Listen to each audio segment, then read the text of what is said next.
Beliau tidak membiarkan dirinya soleh secara pribadi, tapi memperhatikan anggota keluarganya. Allah menawarkan di Al-Quran surah ke-52 ayat 21, paling kiri sebelah atas. Ada orang yang dijamin oleh Allah akan masuk surga, satu keluarga. Walladzina amanu wattaba'athum dzurriyyatuhum biimanin alhaqna bihim dzurriyyatahum. Dan para orang tua yang beriman, jika dia mampu mendidik anak-anaknya ikut beriman, beramal saleh, maka kami akan satukan mereka ke surga bersama. Al-haqna itu seakar dengan kata mulhaq, artinya nempel begini. Pernah lihat bacaan ada footnote di bawahnya? Footnote itu dekat nggak dengan isinya? Inti bacaannya dekat ya? Baik, dekat, hanya satu garis begini kan? Nah, itu dalam bahasa Arab footnote disebut dengan mulhaq.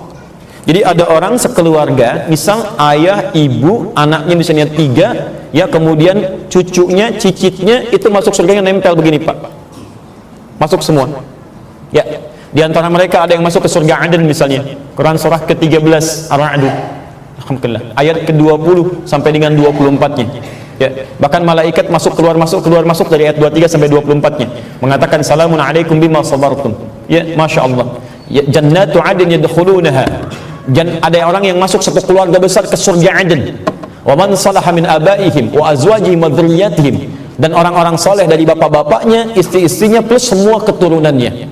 Wal malaikatu yadkhuluna min kulli babin. Dan para malaikat masuk dalam setiap pintu-pintu surga, mengatakan pada mereka salamun alaikum bima sabartum. Selamat ya, sudah sabar saat di dunia, menyiapkan rencana ini. Sekarang silakan nikmati kenikmatan-kenikmatan surga ini. Fa ni'ma uqbad dar. Ini nikmat yang paling indah. Ya, mereka sekeluarga masuk surga itu, masuk semuanya. Manhaj ini digunakan oleh para sahabat yang mulia radhiyallahu taala anhum jami'an untuk bisa mengantarkan semua keturunannya bersama mereka ke surga. Jadi mereka bermohon dan berharap serta berikhtiar karena Allah Subhanahu wa taala, jangan sampai bapaknya baik, anaknya nggak ngikuti. Apa antum tidak merasa gundah saat di dunia bayi ditimang-timang, kemudian antum bawa beraktivitas, senyumnya antum tunggu-tunggu, pulang kerja ingin segera cepat berjumpa ke rumah, ya, menggodanya luar biasa, tertawanya antum abadikan, segalanya antum siapkan. Ketika berpisah di akhirat nanti, apa tidak ingat dengan semua kenikmatan itu? Maka kalau anda merasa, mohon izin, ingin berkumpul kembali, siapkan dari sekarang. Dan itu manhaj orang-orang terdahulu. Jangan soleh sendirian. Kadang-kadang saya melihat suka tidak adil, orang jauh diperhatikan, yang dekat tidak pernah dilihat. Akhi, kemana kemarin tidak ketemu di masjid? Kesiangan ya, masya Allah. Tetangga jauh ditanya, anak sendiri gak diajak. Ukhti, itu jilbabnya belum syar'i itu, masya Allah. Ukhti, jilbabnya belum syar'i. Tetangga jauh, jarak 5 kilo. Anak jarak cuma 5 langkah, dibiarkan tidak berhijab. Kenapa? Karena itu kita kembalikan pada diri kita, teman-teman sekalian. Jadi sebelum kita memperbaiki yang jauh, lihat dulu yang paling dekat. Antum tidak dituntut untuk mengurusi surga orang lain, tapi antum diberi jaminan untuk ke surga bersama keluarga antum, dekat dan jauh. Paham sampai sini?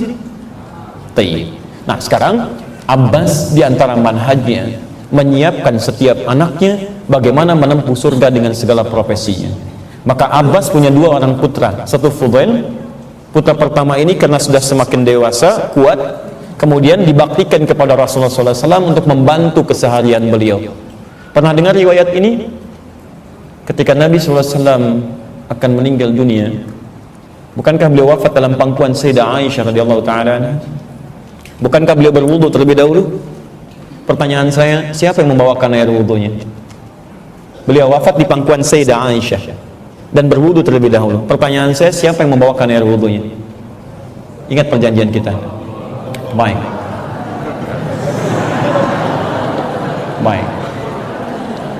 Yang membawakan air wudhunya ternyata bukan Sayyidah Aisyah. Yang membawakan air wudhunya adalah Fudail radhiyallahu taala anhu.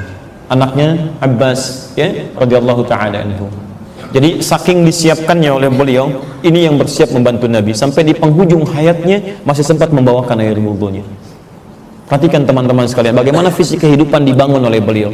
Anak keduanya, karena ini masih sangat belia, sangat kecil, maka beliau berpikir tajam. Anak kecil ketika belajar, itu mudah menangkap pelajaran, bagaikan mengukir di atas batu. ya, kecepatan ingatannya akan lebih kuat, potensi pengetahuannya lebih dalam, maka diinvestasikan oleh beliau untuk dihadirkan di majlis Nabi supaya belajar pengetahuan dari Nabi, dan dari situ dihadirkan cinta kepada Nabi. Maka sejak dia dilahirkan, diberikan rezeki yang halal, mulai tumbuh dia merangkak, dibawalah kemudian setiap dalam kajian bersama Nabi.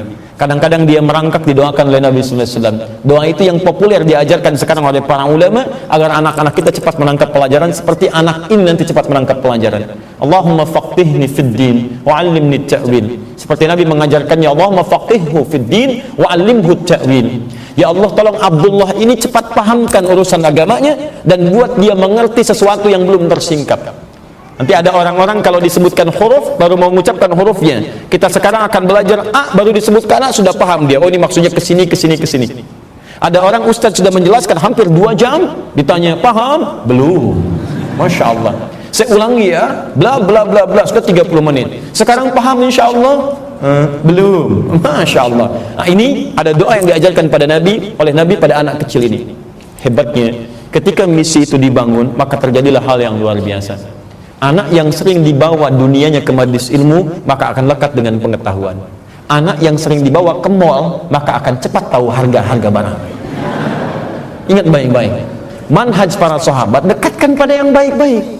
Jadi kalau bapak ibu punya anak-anak di rumah yang dirawat dengan baik, ingin dekat dengan Allah, ingin soleh dia, maka tugas orang tua memberikan perangkat yang soleh. Ini aneh kadang-kadang. Coba belajar dari manhaj Al-Quran surah ketiga Ali Imran ayat 35 sampai 37. Paling kiri dari pertengahan sampai ke bawah. Bismillah. Antum kenal Imran? Baik, luar biasa. Bismillah. Imran, ya, rahimahullah, menikah dengan Hanna. Ini Imran menikah dengan Hanna. Keluarga Imran itu dorihnya, asfarnya itu ada di Salalah, di Oman. Ya, kalau antum ke Oman, kemudian dari situ ada sekitar 1000 kilo. Ya, kalau pakai pesawat kisaran mungkin 2 jam, 1 sampai 2 jam. Kalau sampai mobil, pakai mobil sekitaran 12 jam lebih. Ya, itu dari Maskat itu ke wilayah Salalah namanya. Salalah. Nanti di sini ada makamnya Uwais Al-Qarni, ada keluarga Imran dan seterusnya. Imran menikah dengan Hanna, melahirkan siapa? Maryam. Bismillah. Maryam, Quran surah 3 ayat ke-36 ya, wa inni sammaituha Maryam. Yang ingin saya sampaikan begini, lihat baik-baik, saya cepat sekali. Ketika Imran menikah dengan Hanna, Hanna mulai mengandung, ada fase kehamilannya. Dalam fase kehamilan ini, Hanna bernazar kepada Allah supaya anaknya bisa menjadi anak yang saleh, salihah, karena belum tahu laki-laki atau perempuan. Dia bernazar, Rabbi inni nazartu laka ma fi batni muharraran fataqabbal minni. Nah, maksud saya, ketika Hanna berdoa, bermohon pada Allah supaya anak jadi saleh dan salihah, ini yang paling menarik.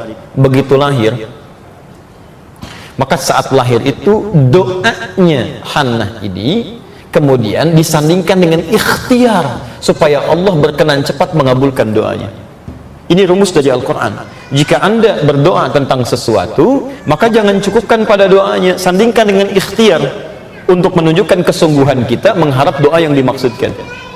Maka apa di antara jenis ikhtiarnya? 1, diberi nama dia dengan Maryam, setelah itu dimohonkan kepada Allah doa tentang petunjuk kesolehannya. Wa inni sammaituha Maryama wa inni u'idzuha bika wa dzurriyyataha minasyaitonir rajim. Bermohon pada Allah supaya dihindarkan dari gangguan yang bisa mengalihkan dia dari kebaikan, yaitu gangguan setan.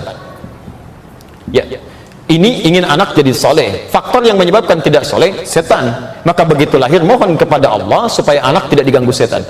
Karena itu kata Nabi sallallahu alaihi wasallam, di antara makhluk yang ketika dilahirkan saat sampai meninggalnya tidak diganggu setan, salah satunya Maryam. Ya, Maryam alaihissalam. Kemudian ini yang paling menarik, orang tua menginginkan salihah. Lahir Maryam, berharap jadi salihah, tidak sekedar berdoa, dicarikan tempat yang membuat dia salihah, dibuatkan mihrab, ayat 37-nya. Setelah itu dicari guru yang membimbing dia menjadi salihah, ditemukan Zakaria, karena beliau bukan cuma orang pintar di masanya, tapi juga saleh, dekat dengan Allah. Jadi kalau antum menginginkan anak yang saleh, anak yang salehah, lihat manhaj Qur'annya. Tidak sekedar antum berdoa, tapi bawa perangkat-perangkat kesolehan itu dalam setiap titian kehidupan anak. Contoh, antum ingin anaknya rajin sholat misalnya, maka sekolahkan dia di tempat yang mengajarkan dia sholat. Dan cari guru-guru yang mengajarkan sholat dan mempraktikkan sholatnya dengan baik. Bagaimana anak anda bisa sholat kalau anda cuma berdoa tapi disekolahkan di tempat yang tidak mengajarkan sholat? Atau di tempat yang mengajarkan sholat tapi guru-gurunya malah sholat? Mustahil. Yang paling aneh, anak ingin anaknya soleh tapi anda di rumah membeli perangkat-perangkat yang tidak membuat dia soleh. Mustahil. Nama anda soleh, istri anda solihah, tapi perangkat-perangkat hidup anda tidak soleh dan solihah, maka anak anda akan jauh dari ini. Anda pasang acara TV yang keluar dari konteks solehan, Anda berikan dia majalah yang keluar dari konteks solehan, Anda berikan dia handphone dengan perangkat yang keluar dari kesolehan, Anda berdoa sampai kiamat kurang 2 hari, sulit doa Anda terwujud. Ini